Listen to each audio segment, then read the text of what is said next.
میں علم کا شہر ہوں، علی اس کے دربار۔ اللہ تبارک و تعالیٰ نے مولا کائنات شیر خدا کو علم کے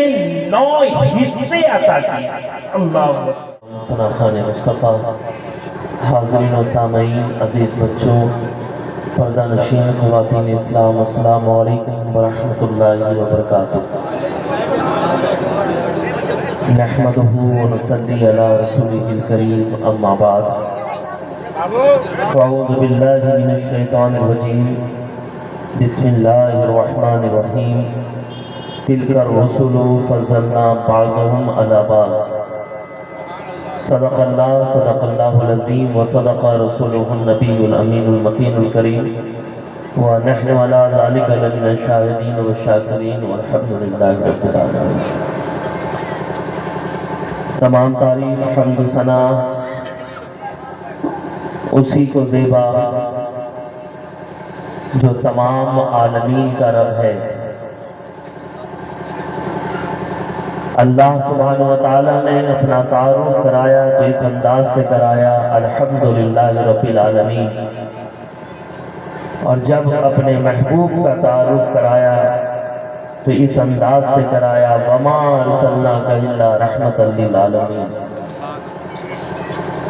شاعر کہتا ہے، عزیزو آؤ شہید و سرا کی بات کریں، درود پڑھ کے رسول خدا کی بات کریں، اور پڑھو درود پڑھو مومنو قرینے سے، حضور خود ہی چلے آئیں گے مدینے سے۔ مدتوں سے ہوں میں بیمار مدینے والے، مدتوں سے ہوں میں بیمار مدینے والے، ایک نظر کیجئے سرکار مدینے والے۔ دنیا والے تو گرانے میں لگے ہیں لیکن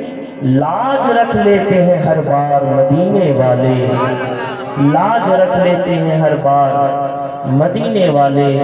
عقیدت و محبت کے ساتھ حضور سرور دو عالم صلی اللہ تعالیٰ علیہ وسلم کی بارگاہ میں درود پاک کا نذرانہ پیش کر لیجئے اور پڑھیے، اللہم صلی علی سیدنا شفیعنا حبیبنا مولانا محمد وبارک وسلم، صلو علیہ الصلاۃ والسلام دائما علیک یا رسول اللہ صلی اللہ تعالی علیہ وسلم۔ حضرات، حضور سرور دو عالم صلی اللہ تعالی علیہ وسلم نے ارشاد فرمایا کہ کل بروز حشر وہ لوگ مجھ سے سب سے زیادہ قریب ہوں گے جو دنیا میں کثرت سے مجھ پر درود پاک پڑھتے ہیں۔ اور میں یہ جانتا ہوں یہاں پر جتنے لوگ بیٹھے ہیں سب حضور کے عاشق ہیں، حضور کے ماننے اور چاہنے والے ہیں۔ ارے کوئی خطیب، شاعر، واعظ، نقیب کیا کہے، آپ عاشق ہیں، آپ خود سے حضور صلی اللہ تعالیٰ علیہ وسلم کی بارگاہ میں ایمانداری کے ساتھ جی لگا کر درود پاک کا نذرانہ پیش کر لیجئے۔ پڑھیے، اللہم صلی علی سیدنا شفیعنا حبیبنا مولانا محمد وبارک وسلم، صلو علیہ الصلاۃ والسلام دائما علیک یا رسول اللہ صلی اللہ تعالی علیہ وسلم۔ حضور شہباز خطابت خطیب اعظم حضرت علامہ سید شاہ محمد اشتیاق عالم ضیاء شہبازی نور اللہ مرقدہ ارشاد فرماتے ہیں، قابل فخر ہے شمشاد کا بالا ہونا، پھر بھی ممکن نہیں نالین سے اعلیٰ ہونا، اور اونچی اونچی تو عمارات بہت ساری ہیں، سب کے قسمت میں کہاں گنبد خضرا ہونا، سب کے قسمت میں کہاں گنبد خضرا ہونا۔ اور ایک مقام پر فرماتے ہیں، کھلا ہے دفتر عصیاں غضب پر حق تعالی ہے، خدا اور امتی کے درمیان ایک کملی والا ہے، اور ہمارے نامہ اعمال کا ہر گوشہ تالا ہے، مگر اتنا بھروسہ ہے شفاعت کرنے والا ہے۔ اور برہنہ سر ہے، یعنی کھلا ہوا برہنہ سر ہے، آنکھیں نم ہے اور تلووں میں چھالا ہے، مگر صورت بتاتی ہے کوئی اللہ والا۔ اور خدا آباد رکھے میرے مولا کے گھرانے کو، برستا جن کے صدقے رات دن رحمت کا جھالا ہے، آنے والے توڑنے جائیں گے ہم کیوں غیر کے در پر، تیرے ہی در کے کتے ہیں تیرے ٹکڑوں نے پالا، تیرے ہی در کے کتے ہیں تیرے ٹکڑوں نے پالا ہے، اور زمانہ لاکھ چاہے آل احمد مٹ نہیں سکتی، حفاظت کے لیے کافی درودوں کا دشالہ، حفاظت کے لیے کافی درودوں کا دشالہ ہے۔ اور مختے میں عرض کرتے ہیں ضیاء کی مغفرت مشکل تھی لیکن ان کی رحمت نے، ضیاء کی مغفرت مشکل تھی لیکن ان کی رحمت نے کہا جانے تو مجرم ہے مگر ایمان والا، کہا جانے تو مجرم ہے مگر ایمان والا ہے۔ اور آج اہل خانہ نے یہ محفل کو سجایا ہے، مولا کریم اس محفل کی برکت سے اہل خانہ کے مرحومین کی مغفرت فرمائے، اور ہم تمام لوگوں کی حاضری کو اپنی بارگاہ میں شرف قبولیت عطا فرمائے۔ اور آج یوں بھی یہ حسین رات ہے کیونکہ اسی رات میں حضور سرور دو عالم صلی اللہ تعالیٰ علیہ وسلم کے عزیز بھائی مولائے کائنات شیر خدا مشکل کشا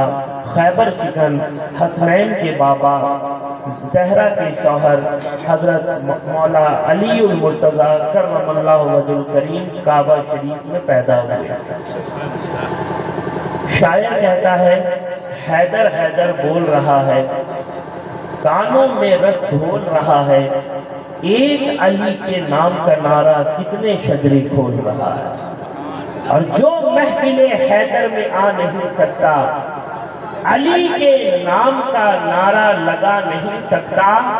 علی کے لال گواہی اگر نہ دے لوگوں، کسی کا باپ بھی جنت میں جا نہیں سکتا۔ اور حضور شہباز خطابت میرے پیر و مرشد علامہ اشتیاق عالم ضیاء شہبازی فرماتے ہیں کہ مثل نبی کی بات تو رہنے تو منکرو، مثل نبی کی بات تو رہنے تو منکرو، کوئی علی دکھا دو علی مرتضیٰ کے بعد، کوئی علی دکھا دو علی مرتضیٰ کے بعد۔ یہ علی کی شان تو بہت بلند ہے پیارے۔ حجۃ الوداع کے موقع پر جب حضور سرور دو عالم صلی اللہ علیہ وسلم حج مکمل کر کے واپس ہو رہے تھے تو غدیر خم میں مولا کائنات کے ہاتھ کو بلند کر کے فرمایا من کنت مولا ہو فہذا علی مولا، جس کا میں مولا ہوں اس کا علی مولا۔ یہ کوئی علی عام علی نہیں ہے، یہ وہ علی ہے جس کے بارے میں سرور دو عالم صلی اللہ علیہ وسلم نے ارشاد فرمایا انا مدینۃ العلم وعلی بابھا، میں علم کا شہر ہوں، علی اس کے دروازہ۔ اور ایک مقام پر فرمایا انا دار الحکمہ وعلی بابھا، میں حکمت کا گھر ہوں، علی اس کا دروازہ۔ حالانکہ یہ میرا عنوان نہیں ہے لیکن میں آپ کے درمیان عرض کرتا چلوں، حضرت عبداللہ ابن عباس رضی اللہ تعالیٰ عنہ ارشاد فرماتے ہیں اللہ تبارک و تعالیٰ نے مولا کائنات شیر خدا کو علم کے 9 حصے عطا کیے۔ اللہ اکبر، کتنے حصے؟ 9 حصے صرف مولا علی کو اللہ تبارک و تعالیٰ نے عطا کیے، اور ایک حصے سے پوری امت کو اللہ نے عطا کیا۔ اسی سے مولا کائنات کے علم کا اندازہ لگایا جا سکتا ہے۔ یہی بات ہے کہ بڑا سے بڑا مسئلہ بھی اگر مولا کائنات کی بارگاہ میں پیش کیا جائے تو مولا کائنات اس مسئلے کو پل بھر میں حل کرتے ہوئے نظر آ رہا ہے، چاہے وہ دور حضرت سیدنا صدیق اکبر ہو، چاہے وہ دور حضرت عمر فاروق ہو، چاہے وہ دور عثمان غنی ہو۔ جس دور میں دیکھیے، جس جہت سے دیکھیے، جس اعتبار سے دیکھیے، مولا کائنات ممتاز نظر آتے ہیں، مولا کائنات بے مثال نظر آتے ہیں۔ وہ مظہر کرامت بھی ہیں، منبع ولایت بھی ہیں، وہ علی نہیں ہے پیارے کہ حسن کی سیادت میں بھی علی کی جلوہ گری نظر آتی ہے، حسین کی شہادت میں بھی علی کی جلوہ گری نظر آتی ہے، عباس کی للکار میں بھی علی کی جلوہ گری نظر آتی ہے، زین العباد حضرت زین العابدین کی عبادت میں بھی علی کی جلوہ گری نظر آتی ہے، حضرت باقر کے علم و حکمت میں بھی علی کی جلوہ گری نظر آتی ہے، غوث کی غوثیت میں بھی علی کی جلوہ گری نظر آتی ہے، خواجہ کی خواجگیت میں بھی علی کی جلوہ گری نظر آتی ہے، شہباز کی شہبازیت میں بھی علی کی جلوہ گری نظر آتی ہے، ہر پیر کے اندر بھی علی کی جلوہ گری نظر آتی ہے۔ تبھی تو شاعر کہتا ہے، اور کیا ہی خوب انداز سے کہتا ہے کہ اہل حبس کی لقمہ تر پر نہیں نظر، نانے جبی پہ صرف گزارا علی کا، نانے جبی پہ صرف گزارا علی کا ہے، منظر فضائے دہر میں سارا علی کا ہے، جس سمت دیکھتا ہوں نظارہ علی کا، جس سمت دیکھتا ہوں نظارہ علی کا ہے، اور مرحب تو نیم ہے سر مقتل پڑا ہوا، مرحب تو نیم ہے۔ اہل علم سے پوچھئے، چاہے وہ جنگ بدر ہو، جنگ خندق ہو، چاہے جنگ احد ہو، حضرت مولا کائنات کی شان دیکھیے کہ مرحب تو نیم ہے سر مقتل پڑا ہوا، اٹھنے کا اب نہیں کہ یہ مارا علی کا ہے، اٹھنے کا اب نہیں کہ یہ مارا علی کا ہے، اٹھنے کا اب نہیں کہ یہ مارا علی کا ہے، اور کل کا جمال جزو کے چہرے سے ہے عیاں، کل کا جمال جزو کے چہرے سے ہے عیاں، گھوڑے پہ ہے حسین نظارہ علی کا ہے، گھوڑے پہ ہے حسین نظارہ علی کا ہے، اور تم دخل دے رہے ہو عقیدت کے باب میں، تم دخل دے رہے ہو عقیدت کے باب میں، دیکھو یہ معاملہ ہمارا علی کا ہے، دیکھو یہ معاملہ ہمارا علی کا ہے، منظر فضائے دہر میں سارا علی کا ہے۔ اللہ تبارک و تعالی ہم سب کو مولا کائنات کا صدقہ عطا فرمائے۔ حضرات محترم، وقت میں اپنی گنجائش میں ان کی لمبی چوڑی گفتگو کی جائے، آپ نے مجھ سے قبل بھی خطبہ کو سماعت کیا، اور میں بھی بہت دور کا سفر کر کے اہل خانہ کی محبت پر کئی رات سے مسلسل شب بیداری کے باوجود ان کی محبت پر آپ کے درمیان حاضر آیا، بس کچھ باتیں آپ کے درمیان رکھوں گا، بس توجہ کے ساتھ ملاحظہ فرمائیے کہ اللہ تبارک و تعالیٰ نے اپنے بندوں کی ہدایت کے لیے، ان کی رہبری کے لیے، ان کی رہنمائی کے لیے انہیں اچھائی اور بھلائی کی راہ پر چلانے کے لیے اپنے خاص بندوں یعنی انبیاء و مرسلین کو یکے بعد دیگر بھیجتا رہا، اور یہ سلسلہ رشد و ہدایت اتنا دراز سے دراز ہوا، اتنا آگے بڑھا کہ ان آنے والے ہادیوں کی تعداد، ان آنے والے پیشواؤں کی تعداد، ان آنے والے پیغمبروں کی تعداد 1,24,000 کم و بیش تک پہنچ گئی۔ توجہ چاہتا ہوں، ذہن کو یہاں حاضر رکھیے، 20 منٹ میں اپنی بات کو مکمل کر دوں۔ اللہ تبارک و تعالیٰ نے اپنے ان بندوں پر کچھ ایسا خاص کرم فرمایا کہ ان کو تمام جہان والوں سے افضل و اعلیٰ اور برتر و بالا بنایا۔ یہی وجہ ہے کہ ہم اہل سنت والجماعت کا یہ اجماعی عقیدہ ہے کہ کوئی بھی غیر نبی کسی نبی کے برابر نہیں ہو سکتا۔ ذہن کو یہاں حاضر رکھیے گا پیارے، ابھی یہیں کے قریب میں اسی موضوع پر کچھ باتیں بول کر گیا تھا، اور میں نے وعدہ کیا تھا کہ اس کے حوالے سے پوری گفتگو کروں گا، جہاں تک گنجائش ہو سکے میں بات کروں گا۔ ہم لوگوں کا کیا عقیدہ ہے کہ کوئی بھی غیر نبی، بولیے گا، کوئی بھی غیر نبی کسی نبی کے برابر نہیں ہو سکتا۔ ہاں اتنی بات ضرور ہے کہ انبیاء کرام اور رسولان اعظام آپس میں ایک دوسرے پر فضیلت رکھتے ہیں، جیسا کہ خود رب تبارک و تعالیٰ نے قرآن مجید فرقان حمید میں ارشاد فرمایا، تِلْکَ الرُّسُلُ فَضَّلْنَا بَعْضَهُمْ عَلَىٰ بَعْضٍ، یعنی یہ رسول ہے جنہیں ہم نے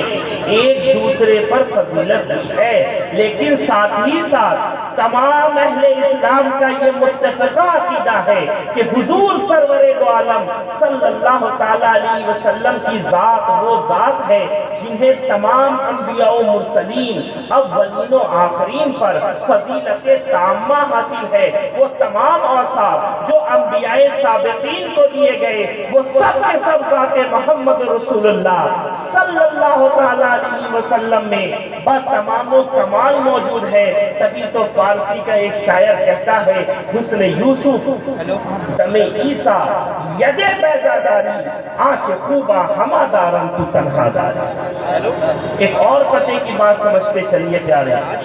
اللہ تعالیٰ نے جب بھی کسی نبی رسول پیغمبر کو بھیجا تو لوگوں کی ضرورت اور دنیا کے حالات کے اعتبار سے بھیجا۔ اس وقت جو برائیاں اور بدعمالیاں قوم میں تھیں انہیں ختم کرنے اور مٹانے کے لیے جن اسباب و وسائل کی ضرورت تھی ان اسباب و وسائل میں اوج کمال عطا کر کے اپنے نبی کو لوگوں کے درمیان بھیجتا، جنہیں دیکھ کر دنیا کے نیک بخت لوگ اس بات پر یقین کرتے تھے اور بلا چون و چرا آنے والے پیغمبر کی دعوت کو قبول کر لیا کرتے تھے۔ اب اس بات کو سمجھانے کے لیے ایک مثال کا میں سہارا لینا چاہتا ہوں اور قریب کے زمانے سے بات کرتا ہوں تاکہ آپ میری بات سے قریب ہو جائیے۔ حضرت عیسیٰ علیہ السلام کے زمانے میں ڈاکٹری کے پیشے کا بڑا شہرت تھا، فن طبابت کا دورہ تھا، ایک سے بڑھ کر ایک طبیب و حکیم اپنی طبابت و حکمت کا خراج وصول کر رہے تھے۔ اس فن کے ماہرین کا ایک تانتا لگا ہوا تھا اور ہر کوئی اس فن کی طرف متوجہ تھا اور اپنی برتری کو دوسروں پر ثابت کرنے کے لیے نت نئے فارمولے اپنا رہا تھا۔ خلاصہ یہ ہے کہ طب کا فن حضرت عیسیٰ علیہ السلام کے زمانے میں عروج پر تھا۔ انہی حالات میں حضرت عیسیٰ علیہ السلام نبوت کے افق پر ماہ درخشاں ہو کر طلوع ہوتے ہیں اور اپنی روشنی سے تاریک دلوں کو روشن و تابناک بنانے کا کام شروع کر دیتے ہیں۔ چونکہ نبی اپنی قوم میں ہر اعتبار سے، ہر زاویے سے، ہر گوشے سے، ہر لحاظ سے افضل و اعلیٰ اور برتر و بالا ہوتا ہے۔ ہر بات میں ان کی شان انوکھی ہوتی ہے، ہر محراب و منبر پر انہی کا تذکرہ ہوتا ہے، یعنی پوری قوم میں نبی کے برابر، نبی سے بڑھ کر قوم کا کوئی فرق نہیں ہوتا ہے۔ یہی وجہ ہے کہ نبی اپنی ذات میں بھی بے مثال ہوتا ہے اور صفات میں بھی، فضل و کمال میں بھی بے مثال ہوتا ہے اور جود و نوال میں بھی، اخلاق میں بھی بے مثال ہوتا ہے اور کردار میں بھی۔ تو ابھی بات چل رہی تھی کہ حضرت عیسیٰ علیہ السلام کے زمانے میں فن طبابت کا دورہ تھا، توجہ چاہتا ہوں، لیکن جب اللہ تعالیٰ نے حضرت عیسیٰ علیہ السلام کو اس دور کا نبی بنا کر بھیجا تو انہیں فن طبابت اور حکمت میں ایسا کمال عروج عطا کیا، ایسا کمال عروج عطا کیا کہ جہاں سارے طبیبوں کی طبابت دم توڑ دیتی ہے وہاں سے حضرت عیسیٰ کی مسیحائی کا آغاز ہوتا ہے، وہاں سے حضرت عیسیٰ کی مسیحائی کا آغاز ہوتا ہے۔ اور یہیں پر آپ کو بتاتا چلوں، ہر ذی فہم، ہر ذی شعور اس بات کو جانتا اور سمجھتا ہے کہ دنیا کا کوئی بھی ڈاکٹر، طبیب، حکیم، وید اسی وقت تک مریض کا علاج کر سکتا ہے جب تک اس کے جسم میں جان باقی ہے۔ دنیا کا کوئی بھی ڈاکٹر ہو، بڑا سے بڑا ڈاکٹر، اسی وقت تک علاج کرے گا جب تک مریض کے جسم میں جان باقی ہے۔ آنکھ کھلی ہے، علاج چلتا رہے گا، سانس چل رہی ہے، علاج چلتا رہے گا، جسم میں حرکت باقی ہے، علاج چلتا رہے گا۔ لیکن جیسے ہی روح جسم انسانی سے نکل جاتی ہے تو دنیا کا بڑا سے بڑا ڈاکٹر بھی آئی ایم سوری کہہ کر اپنی بساط طبابت لپیٹ دیتا، چاہے وہ ڈاکٹر مایا گنج کا ہو، فورٹیس کا ہو، ایمز کا ہو،